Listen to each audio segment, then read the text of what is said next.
గారు కూడా మనకు లైవ్లో సిద్ధంగా ఉన్నారు. ఇక అదేవిధంగా సీనియర్ జర్నలిస్టు కోటేశ్వరరావు గారు కూడా మనకు లైవ్లో ఉన్నారు. మరి కాసేపట్లో బీఆర్ఎస్ పార్టీ నుంచి పావని గౌడ్ గారు కూడా మనకు లైవ్లో ఉండబోతున్నారు.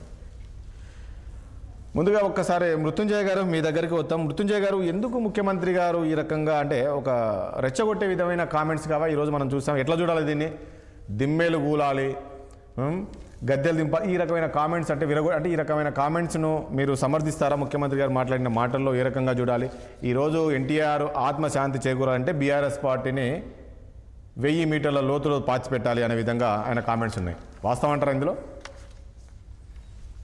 అవును. ఇప్పుడు రాష్ట్రంలో మాకు రాజకీయంగా శత్రువు, తర్వాత ఎవరి దగ్గర నుంచి అయితే మేము అధికారం ఉంచుకొని వాళ్ళ అధికారంలోకి వచ్చినాము, ఆ బీఆర్ఎస్ పార్టీ ఉన్నది. అంటే మొన్న పార్లమెంట్ ఎలక్షన్లో మొత్తం చతికిల పడ్డా కూడా ఇంకా దాని ఆ అవశేషాలు కావచ్చు, లేకపోతే ఇంకా పట్టణాలలో కానీ పల్లెలలో కానీ అక్కడక్కడ వాళ్ళు ఉనికి చాటుకునేటువంటి ప్రయత్నం చేస్తా ఉన్నారు. మీరు మొన్న హైదరాబాద్ లో జూబ్లీ హిల్స్ ఎలక్షన్లలో కూడా చూసిండ్రు వాళ్ళు ఏ పరిస్థితిలో ఉండిరు అనేది. అందుకొరకు రెచ్చగొట్టుడు అని అంటే మరి తప్పకుండా శత్రుత్వం ఉన్నటువంటి రాజకీయ పార్టీని ఏ లాంగ్వేజ్ అయితే మాట్లాడతారో అదే భాషలో ఆయన మాట్లాడింది ముఖ్యమంత్రి గారు. అలా ఏం తప్పున్నది. తర్వాత ఇప్పుడు మేము కూడా చెప్తాం, ఎవరితోనన్నా మాట్లాడేది ఉంటే ఈ పార్టీని కూకటి వేళ్ళతోని పీకేయాలని చెప్తాం. లేకపోతే ఈ ఇంటికి ఈ పార్టీకి పునాదులు లేకుండా చేయాలని చెప్తాం. అంటే అది సాధారణమైనటువంటి భాషనే ఆయన మాట్లాడిన దాంట్లో పెద్దగా ఇది మనం ఎప్పటికీ మాట్లాడుతూనే ఉంటాం కదా. మాకు రాజకీయంగా శత్రువు, తర్వాత అందుకొరకు మాట్లాడుతున్నాం. తర్వాత అక్కడ జరిగిన సభ కూడా ఎటువంటి సభ అక్కడ ఖమ్మంలో జరిగిందంటే సిపిఐ 100 సంవత్సరాల శతాబ్ది ఉత్సవం. కరెక్టే. నేనేమంటున్నా మృత్యుంజయ గారు, సరే మీరు రాజకీయ పార్టీ కాబట్టి ప్రత్యర్థులను అనొచ్చు, కానీ ఇక్కడ టీడీపీని ఎందుకు తీసుకొచ్చారని? టీడీపీ అంటే ఎన్టీ రామారావు ఆత్మశాంతి చేకూరాలంటే ఈ బీఆర్ఎస్ పార్టీని బొందబెట్టాలి అన్నారు కదా, ఎందుకు వర్డ్ వచ్చిందండి? ఎందుకు అదే చెప్తున్నా. ఇప్పుడు సిపిఐ శతాబ్ది ఉత్సవాలు అక్కడ జరుగుతున్నప్పుడు ఆ సిపిఐ వాళ్ళు ఆహ్వానించినటువంటి పార్టీలలో అక్కడ టీడీపీ నాయకత్వం కూడా ఉన్నది, టీడీపీ కార్యకర్తలు కూడా అందులోపల పాల్గొన్నట్టు కనబడతా ఉన్నది, జెండాలు గిండాలు అవన్నీ చూస్తే కూడా. కాకపోతే అక్కడ మాట్లాడేటప్పుడు శత్రువు మిత్రుడు అని మీకు అందరికీ తెలుసు. శత్రువుని యొక్క శత్రువు మిత్రుడు అని ఆ ఉద్దేశంతోనే అక్కడ తెలుగుదేశం పార్టీ తెలంగాణలో ఇవాళ పెద్దగా ఏం లేకున్నా కూడా అక్కడక్కడ చూస్తాం. ఇప్పుడు గ్రామాలలో ఎక్కడో ఇప్పటికీ తెలుగుదేశం మేము తెలుగుదేశం అనేటోళ్ళు అక్కడ ఊరికి 10 మంది 4 5 ఇట్లా ఎక్కడో కనబడుతూనే ఉంటారు వాళ్ళు.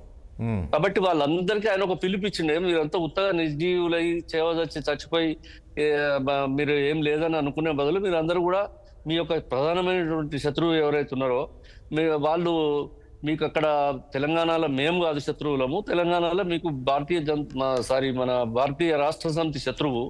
ఆ శత్రువును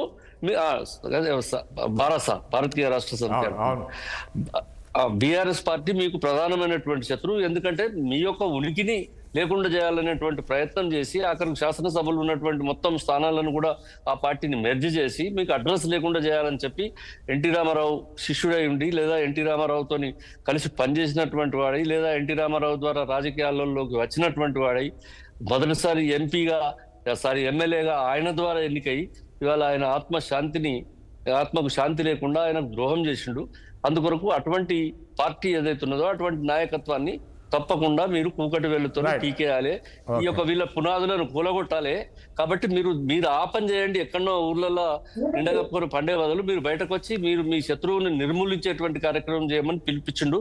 అందులో పెద్ద తప్పున్నదని ఎవరు అనుకుంటలేరు. దాంట్లో మాకు వచ్చిన నష్టం లేదు. బీఆర్ఎస్ పార్టీని కాదండి మృత్యుంజయ గారు, బీఆర్ఎస్ పార్టీ మీరు అన్నట్టు ముఖ్యమంత్రి గారు అన్నట్లు దిమ్మెలు కూల్చాలంటే 100 అడుగుల లోతులో పాతి పెట్టాలి అన్నట్టు అన్నారు. సరే, ఆ పరిస్థితి ఉందా రాష్ట్రంలోని? బీఆర్ఎస్ పార్టీ కనుమరుగయ్యే పరిస్థితి ఉందా అని రాబోయే రోజుల్లో? బీఆర్ఎస్ ఇప్పుడే కనుమరుగు అవుతుందా కాదా అనేది నేను చెప్పలేను. రేపు పొద్దునట్టు బీజేపీ బీఆర్ఎస్ కలిసి ఏం చేస్తారనేది చూడాలి. మేము రేపు రాబోయేటువంటి ఎంపీటీసీ ఎలక్షన్లు, జడ్పీటీసీ ఎలక్షన్లు, మున్సిపల్లో భారతీయ జనతా పార్టీ తర్వాత భారతీయ రాష్ట్ర సమితి ఈ 2 పార్టీలు కలిసి చేస్తాయా, వేరు చేస్తాయా, వాళ్ళు ఎట్లా చేస్తాయి, దాని తర్వాత వాళ్ళ అడ్రస్ లేనిది, వాళ్ళ కథ ఏంది, వాళ్ళకి ఏమొస్తుంది అనేది ఆ ఎన్నికల తర్వాత చెప్పచ్చు. నేను ఇప్పుడే రేపటి వరకల్నే దీన్ని కూకటి వేళ్ళతోని పీకేసే పరిస్థితి వస్తుందని నేను అనుకుంటున్నాను. ఇప్పుడు ఎన్నడో అయిన తెలుగుదేశం ఇవాళ నాకు ఇంకా గ్రామాలలో ఉన్నారని చెప్తున్నా కదా నేను అక్కడక్కడ.